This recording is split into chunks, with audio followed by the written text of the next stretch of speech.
Okay, magandang gabi po sa ating lahat dito po sa Donmar TV. Heto po, meron pong breaking news. Nag-trending po itong si Attorney Baligod, itong mga attorney ng Brave 18. Okay? Sa kanyang post sa Facebook, okay, na meron siyang ipinost na isang text message, okay? Hindi po ito gawa-gawa lang kasi po pinicturan po ang isang cellphone na may message. At sa pagkakaunawa ko, ang pinatutungkulan niya dito ay si Trillanes. Okay? Na di umano, itong si Trillanes, o si Trillanes ba, o mga tauhan ba ni Trillanes, nag-chat sa mga Brave 18. Okay? Meron pong chinat sa Brave 18 na nag-o-offer po ng 10 million para lang bumaliktad itong mga Brave 18. Tingnan mo na.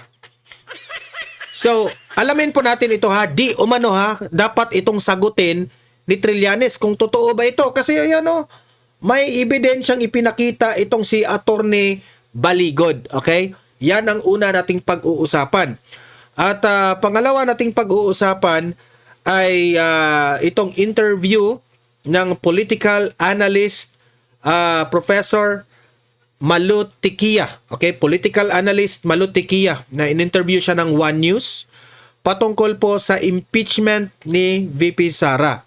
Ano ang kanyang analysis dito? Ano ang posibleng mga mangyayari, okay, sa parating na impeachment trial laban kay VP Sara? So, yun po ang ating pag-uusapan ngayong gabi na ito. Pero bago ang lahat guys, help me po muna na i-like at saka i-share itong ating video para guys kakalat ito sa taong bayan. Okay? At sa mga hindi pa nakasubscribe dito sa ating channel, mag-subscribe na po kayo kasi libre lang po ang mag-subscribe sa YouTube. Updated pa kayo sa mga breaking news na kagaya nito. Okay? So mahalaga po na mag-subscribe tayo sa mga hindi pa nakasubscribe. Okay? Okay? Eto na nga. Unahin muna natin itong post ni Attorney Baligod. Ito sabi ni Attorney Baligod sa kanyang post sa Facebook. Heto ba sinasabi mo Trill? Ang spelling is T-R-I-L-L. So, wala akong ibang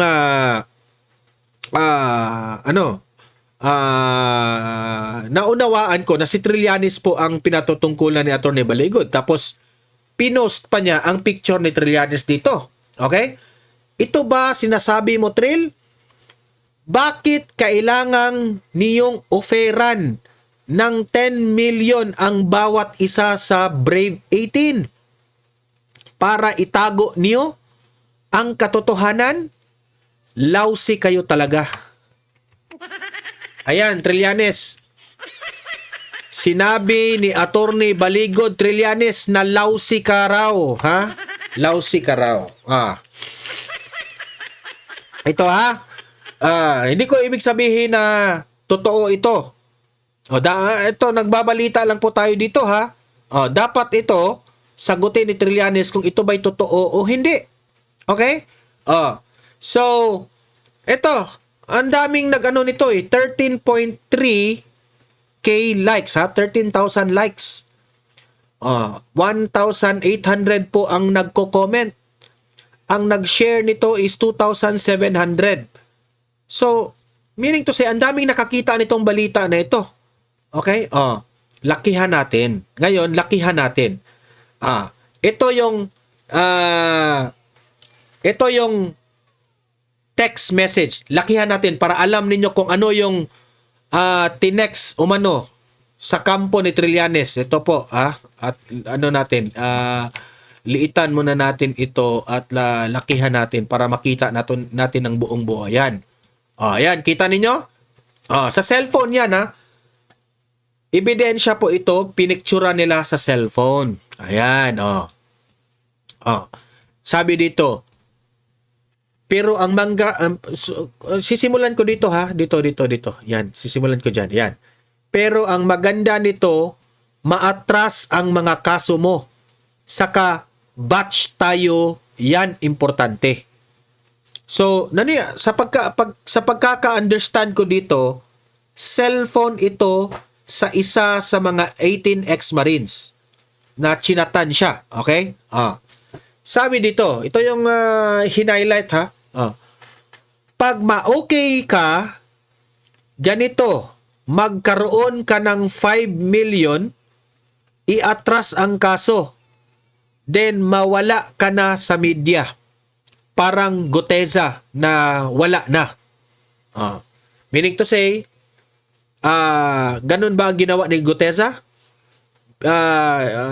Ang ibig sabihin, si Guteza, kaya nawala si Guteza, tumahimik si Guteza kasi binayaran si Guteza. Yan ba ang ibig sabihin? Kasi, in-example niya si Guteza na biglang nawala si Guteza. Ang hindi natin alam kung buhay pa ba si Guteza. Or binayaran ba si Guteza. Dalawa lang yan, ha? 5 million kabok. Sino kayang kabok? 5 million kabok. Bok ba ang pangalan nito?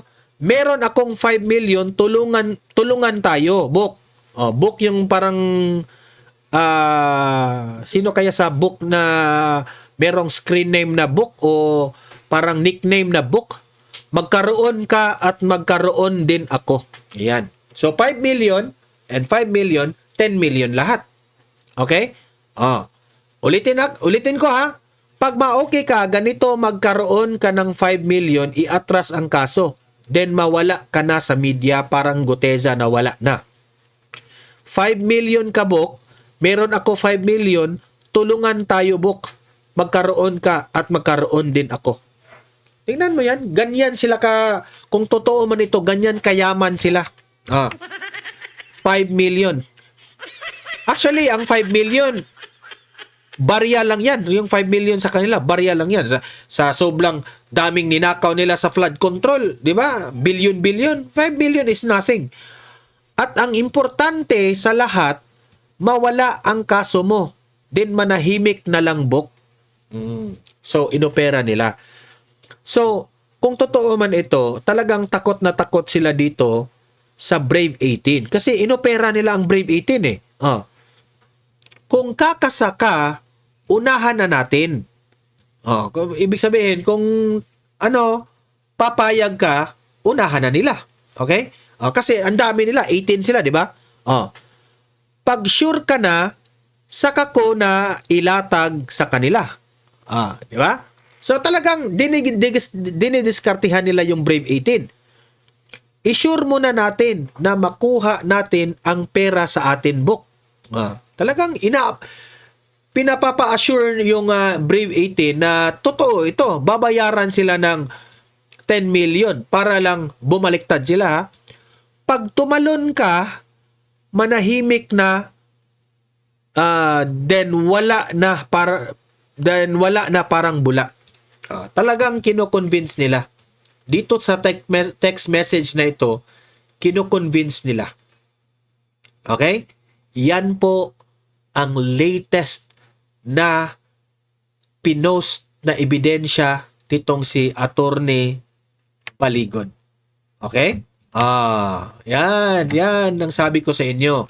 Baka akala ninyo, itong mga 18 ex-Marines, marami itong tinatago pa. Hindi pa nila inilabas lahat ng mga ebidensya. Heto ngayon, hindi pa nga lumabas yung mga ibang ebidensya, meron ng panibago.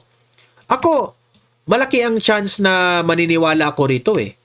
Kasi, they will do everything para lang babaliktad itong 18 ex-Marines. Kasi delikado sila, especially if si VP Sara na ang magiging presidente sa 2028. Naniniwala ako dyan. Kasi ang dami nilang ebidensya eh. So ito yung dating sinabi ni Trillanes. Ito, basahin naman natin yung post nitong Trillanes naman. Ito. Published by John Paul Robles ng DZMM teleradyo intern. Yan. Ito yung sabi ni Trillanes ha. Ang problema, hindi alam ng 18 bagmen na ito ang pinasukan nila. Yan ang sabi ni Trillanes. Akala nila parang social media engagements lang yan na pinupuri sila. Binobola ng mga DDS pero yung mga yan sa korte, wala mga yan. Kahit na ilang engagement ang ibigay sa inyo dyan at ilang papuri ang ibigay sa inyo dyan, pero sa di yan, pero sa korte kayo lang. Parang ibig sabihin ni Trillanes dito na kawawa raw itong mga 18 ex-Marines kasi hindi raw nila alam kung ano yung pinasukan nila. Pinupuri raw ito na sa mga DDS itong 18 ex-Marines. Actually, sa totoo lang naman, kaming mga DDS, pinupuri namin ang 18 ex-Marines kasi po nakikita po namin na sincero sila na isiniwalat nila ang katotohanan.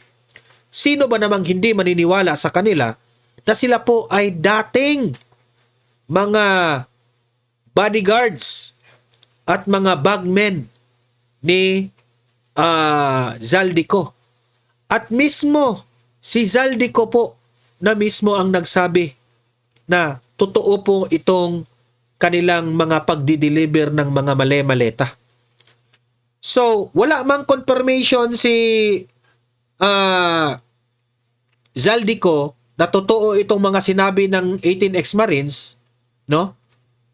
Pero nako-connect po namin ang mga statements ni Zaldico at sa mga statements po dito ni ng mga Brave 18. Ika nga, sabi ni Banatbay kanina sa interview ni Amy Marcos, nagtutukma po yung mga pangalan. Especially kasi itong si Banatbay, kinasuhan siya ni Trillanes. I mean, si Banatbay pala, kinasuhan ni Zaldico. Sorry, I'm wrong. Si Banatbay kinasuhan ni Zaldico. At kilala po ng mga Brave 18 itong mga lawyers ni Zaldico. Alam ng mga Brave 18 ang mga detalyadong kwento patungkol kay Banatbay. Which is, sabi ni Banatbay, talagang totoo itong mga pinagsasabi ng mga Brave 18. Kasi alam ng mga detalyadong tao itong mga Brave 18 patungkol kay Zaldico. Which is, sabi ni Banatbay, kinasuhan siya ni Zaldico, tapos alam ng mga Brave 18 ang mga detalye patungkol po dito sa kaso ni Banatbay. So meaning to say, ito ang nagpapatunay na itong mga Brave 18 ay mga trabahante talaga ni Zaldico. So kaya't naniniwala po si Banatbay na itong mga pinagsasabi ng mga Brave 18 ay talagang totoo. Especially dito sa mga paghahatid ng mga maleta. Okay? So, yun po. Malinaw na itong pinost ngayon ni Attorney Baligod, kailangan po itong sagutin ni Trillanes. Okay? Kasi ako kung totoo man na inoofera ng 10 million itong mga Brave 18. Kasi mantakin nyo kung ikaw na Brave 18, there is a big tendency na babaliktad ka. Imagine 10 million, wala ka ng problema. Meron ka ng 10 million. Tapos matiwasay na yung pamumuhay mo. Hindi ka nakakasuhanin yung mga, kasi yung Brave 18, ang dami nilang binanggit na mga malalaking pangalan, di ba? Naghahatid sila kay Stella Kimbo, ni Dilima, ni Trillanes, sa mga ICC. Naghahatid sila sa presidente, kay Sandro Marcos. Ang daming mga malalaking mga pangalan na binanggit nitong mga Brave 18. Okay? So, kakasuhan sila. At itong mga Brave 18, wala silang pakialam kung kakasuhan sila kasi alam nila, nagsasabi sila ng totoo. Pagdating doon sa korte, marami po silang maisiwalat na ito ay katotohanan. So, sila, kampante sila na katotohanan ang mananaig. Pero kung ikaw, Brave 18 ka, kung ikaw, mukha kang pera, maano ka talaga? Maaakit ka talaga sa 10 million. Imagine, bibigyan ka ng 10 million, tumahimik ka. Huwag kang tumistigo, meron ka pang 10 million at hindi ka nakakasuhan dito sa mga pinagsasabi mo. Pwedeng ganon, di ba? Pero, ngayon, pinost ito ni Atty. Baligon, nasa mga Brave 18 na yan kung sila po ay babaliktad. Paano yan ngayon? In-expose na ni Atty. Baligon. Ang delikado nito, matitrace ito. Pagdating dito sa DICT ba yan? Sa NBI, matitrace nila yan. Sino ang nag-chat niyan? Anong account? Saan ang IP address ng nag-chat? Di ba? Maano yan? Malaki po ang pinanghahawakan dito ng ni Atty. Baligod na ebidensya. So, kayong mga taong bayan, kayo nang humusga. Ano sa tingin ninyo? Totoo bang ginawa ito ni Trillanes na bibigyan niya ng 10 million bawat isang mga Brave 18 para lang bumaliktad? Kayo, naniniwala ba kayo, taong bayan? Ilagay nyo sa comment section kung naniniwala kayo at ano ang inyong sariling analysis dyan. Kasi kung ako ang tatanungin ninyo, no? Hindi na ako magtataka. Kasi si Trillanes, kilala na po natin ito. Ang dami na pong mga pinalutang na mga witness ito. Si Las Cañas, sino pa yung mga ginamit niya noon, di ba? So, kung totoo man ito, hindi na ako magtataka. Ngayon, na lumutang itong pinost ni Atty. Baligon, dapat sagutin ito ni Trillanes ngayon. At pakinggan natin ang side ni Trililing. Okay? Kasi si Trillanes po, no? Kung tatanungin nyo, Don Mar, saan naman ang galing ang pera na yan? Kung si Trillanes man ang mamigay dito ng pera sa mga Brave 18, di syempre, sino pa ang may connection, di ba? Kung totoo hindi natin pinangunahan, pero kung sasabihin nyo, kung totoo ito, posible na si Trillanes at ang mga administrasyong Marcos, itong si Bongbong Marcos, kasabwat na itong si Trillanes, di ba? Posible. Kasi, actually, magsasanib puwersa na yung mga nabanggit ng mga Brave 18 di ba? Especially dyan sa Senado, ang daming binanggit ng mga Brave 18 ng mga senador, di ba? Magsasanib puwersa yan ngayon. At babayaran na lang natin itong mga 18 ex-Marines na ito para tumahimik na sila. Pwedeng ganun 5 million, 10 million, wala lang sa kanila yan. Sa sobrang daming ninakaw na pera, billion, wala sa kalingkingan nila yan na 10 million na yan. Di ba? Yan, ngayon. Trending na trending ito ngayon. Di ba? Grabe. Ako po na-shock dito sa ating mga nabalita. Ito naman, pakinggan naman natin itong ito buong istorya nito, wala tayong ibang reason bakit ito nakaganito, kasi takot sila. Dapat nilang bayaran ang 18 ex-Marines para bumaliktad. Kasi pagdating ng 2028 na si BP Sara na ang maging presidente, itong mga 18 ex-Marines na ito, babalik ito. At sa administrasyong Sara Duterte, no? Dito na magkaalaman dahil bigyan na ng pansin itong mga Brave 18 na ito. Kaya todo sila ngayon sa anong tawag dyan? Todo sila sa na ma-impeach itong si BP Sara. todo na todo sila sa kanilang mga ginagawa, especially yung mga prosecutors dyan sa House of Representatives. O ito yung analysis ni Malu Tiquia sa impeachment trial ni BP Sara. In the studio by political strategist Malu Tiquia. Welcome back to Hi, good the evening. political beat. Good evening. Ang dami nangyari this week Yeah.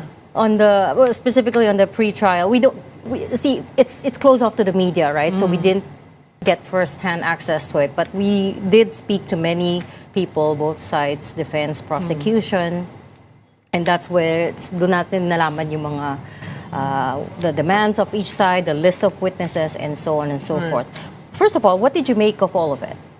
Well, it's a process. The pre-trial process, it needs to be done in order to shorten the actual trial. So, and the second thing is that you are able to scrutinize the documents and mark it, and that kind of surprised me that there are certain documents lacking certain pages, so they did not agree to jointly Yes.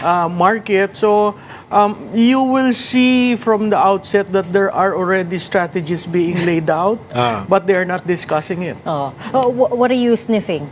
Well, What are you seeing? even the list of witnesses, di ba sabi, you are mirroring our witnesses. Nga kaya imberna itong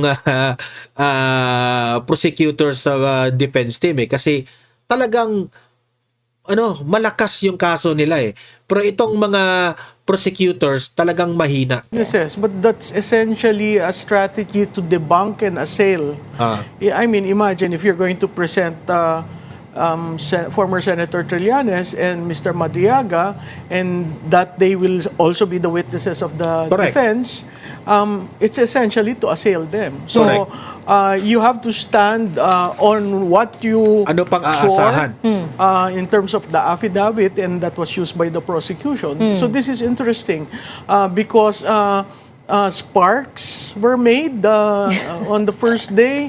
Sparks continued on the way they appreciated the documents, and then the questioning of the witnesses, the fact that there are general and vague witnesses. So those are already tactics being laid out, and to be fair, the House appears to be very prepared with their introduction, video and the pressers almost periodically. Prepared. Whereas the defense chose to remain quiet. Kasi Logically, takot na sila because kay BP Sara they should They are not on be the able. defense, Yes, yeah. they They should are not on the be able to defense. say the plans. Yeah, and we do know that they have boxes and boxes and boxes of documents on this, the House. As I was saying, we spoke to Attorney Lorna Kapunan this afternoon. She is, of course, one of the private prosecutors on the defense side. Ang sabi niya, the prosecution side is probably calling around 57 witnesses, whilst the defense is calling about 29 witnesses. The funny thing she said there is that out of the 29 that the defense is likely calling, 25 are common with the prosecution. And she says it's weird kasi pwede naman i-cross-examine ang witness ng prosecution. Bakit kailangan ilagay din yung name sa... Well, that's a tactic. And I mean, Attorney Papalag Kapunan sila? should not be surprised. She's a trial lawyer. So, if you bring in a witness who can be assailed, then the whole thing drops, right? The whole case, kind of go haywire, and that is not probably to the interest of the prosecution. Correct. So the idea there is to assail Yes. the witnesses. The Assail same the witness, witnesses, assail their attack affidavit. their credibility. Yeah. Siyempre. And if that works, then the whole case. Remember, I think there's a question on the confidential fund. Piatos, they're saying they have a witness named Piatos. Good luck, because that's a nom de guerre. And when you use that, you'll probably cross the line on confidential fund and aliases. They have that Sal-in from Vice Mayor. They debated that from Vice Mayor to the Vice President. Vice Mayor and Mayor are not impeachable offices. So Correct. technically, you're just talking of 3 years, not 19 or 20 years. Sinama That's pa point yun. 2. Point 3 is on the conditional threat.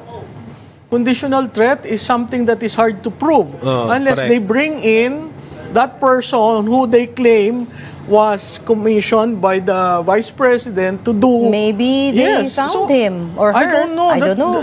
You Pero know, yung SALN, they have it all the way, yes, That's a up to 20 years. conditional But threat. the ones when she was already a vice president apply. yeah, just the 3 years. So why are you using the time during when she was vice mayor Correct. to mayor? I guess just to show a pattern there. What right? pattern? Of Those are not increasing- impeachable offices. Correct. Pero malayo kasi sa SALN as we saw during the Malayo House sa Justice sweldo kasi ang Committee. sweldo ng vice mayor at ang sweldo ng vice president talagang magkaiba. So doon pa lang malayo na. So yung claim mo ng Vice illegal mayor pa lang illegal wealth, et cetera, will also go to the to the flush because those are not impeachable years. Yung So, anchor na yan, dilawan so yan eh. makikita mo, pahina ng pahina yung Ito yung kaso ng nag-insulto House kay of Representatives. And then now they are introducing new evidence which was not Yeah. alleged during the substance and form Sinama na yung period. sheriff. So, But that was always their argument that they have more evidence. Of course, some of it you will say for the yeah, trial but proper. it is not in the affidavit. But it is enough. Kasi yung sa Justice Committee hearing, you were not itong angkor na looking ito, for proof dilawan. beyond reasonable doubt. It was a much Pinagpilitan lower pa eh. Yeah, threshold, but that is right? not the role of the House of Representatives. Yeah. That's the role of the trial court. Correct. So, You wrote a column arguing that this is well, sorry, Wala let me kang shift to the mapapala Senate now kay because it's related. Malutikia. You wrote that the Senate, what's Pahiya ka. happening there is a succession war designed to find a more pliable candidate yes. for 2028. Yes. And, Talk us through that. Why do you think so? Because if you are able to convict the vice president, then the president, the incumbent president, can choose from the House of Representatives or the Senate who will be the vice president. So, of course, Senate President Gatchalian is very much interested to that. Correct. There are certain representatives Nangangarap in the House who are na interested. mapresidente.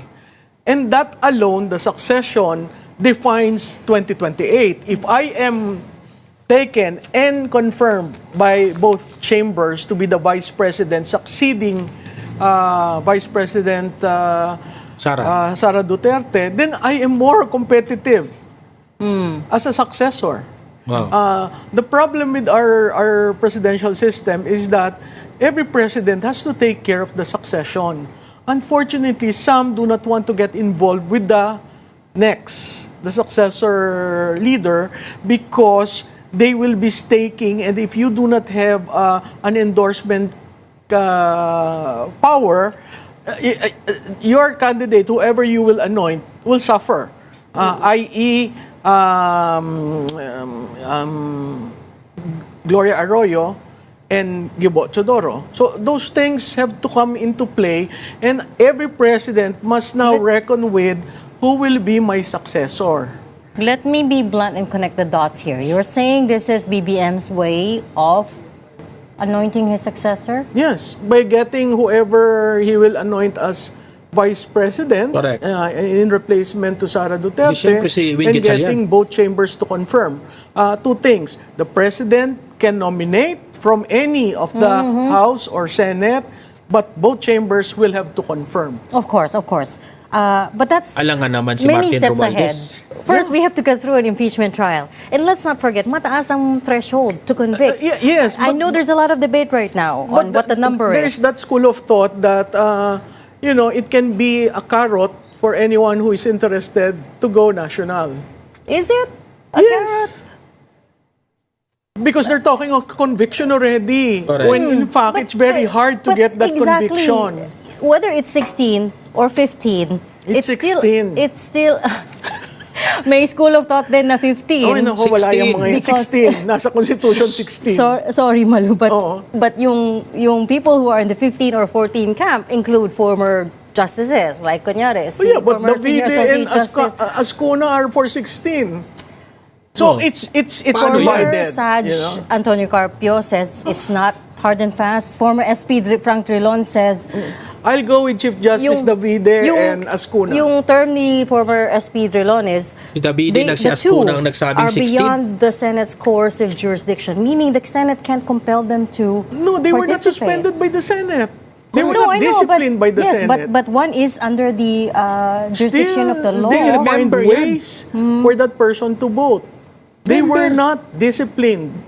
So that's another area Senator that they will... Jinggoy Estrada is being Yeah, he's in disciplined. jail, but they were not. Yeah. He was not disciplined by the Senate. His privileges were not Correct. suspended. The He was the law- one who said, "You can take my salary, you can do Yeah. whatever." But does the law not supersede internal Senate parliamentary rules? no, a member has to be disciplined. No, but the point is he's in jail. Yeah. And he is beyond, he is stripped of his Member pa rin legislative siya. He's not responsibility. beyond. So how can the Senate compel him to attend?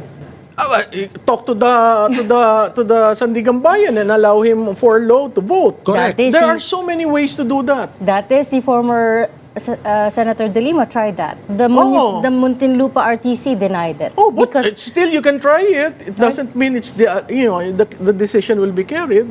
There's several wild cards actually on play, and we cannot really Si Jinggoy, member pa rin sa finally Senate. say this one is the hard rule. But these are all live cards that we need to consider when you go to the threshold. And I think that would be one of the decision points of the impeachment court to lay a clear definition on the threshold. you don't agree that each tribunal gets to decide their own rules. And Yeah. the Constitution says, Constitution is clear. yes, the Constitution is clear. 2/3 of all Oh, I'm members. talking about something else. But 2/3 of all members. But the word all is not the thing Pinagpipilitan that's talaga in niya. contention here. I think everybody agrees all is all. But I guess the crux is which members are considered able to participate at a given point in time is the other legal argument You can behind go it. back to the Constitution. debates of the Constitutional Commission. It was very clear. 2/3 of all. It didn't say 2/3 of those who are So, mali sila present. Saj Carpio Well, and I'll SP take, Drilon. as I said, I'll take Davide and Ascuna. By the way, si Justice Ascuna, we spoke to him a few weeks ago as well. He said at that time, this was shortly after Wala siyang lusot. Senator Bato was, the warrant came out and that fateful day in the Senate happened. Sabi ni Justice Ascuna, because the Supreme Court denied the TRO petition, the authorities are legally allowed to arrest Bato. Do you agree with that as well? No, because I would rather wait for the full decision of the Supreme Court on that issue. They just ruled on the TRO. Yeah, They not the they merits of didn't the case rule yet. on the issues. But Yes. his reading was because the TRO itself was rejected, then authorities are free to arrest him. If they can locate him. Do you know where he is? No, I don't. Mahirap Baka- yan, ha? baka Baka ma-quote ka. mamaya yung mga NBI, nako. Baka ma-quote ka doon. Oh, no. I don't know where he is. The issue, well, we could keep going back and forth with the magic number of 16, but ultimately, I guess because it's sui generis, Impeachment the is. Senate has to decide amongst themselves, Yes, diba? yes, I mean, yes. Even the presiding officer, I think, is still up in the air. we hear, There's the Escudero and there's the Senate President insisting. what do you think of Senate? I would go with Senator- Senator Escudero. Because Because he's a lawyer. What is very, very important in the impeachment, as we've seen in previews, the presiding officer has to rule on the spot. He has to break the impasse. He has to call you're out of order. He has to say, in so many years ago, this is the decision, blah, blah, blah. That is jurisprudence. Unfortunately, Senator Win does not have that depth in terms of jurisprudence and law. He might be very good in numbers, very good in, The a budget. policy wonk. But when it comes to impeachment, you really need a lawyer there.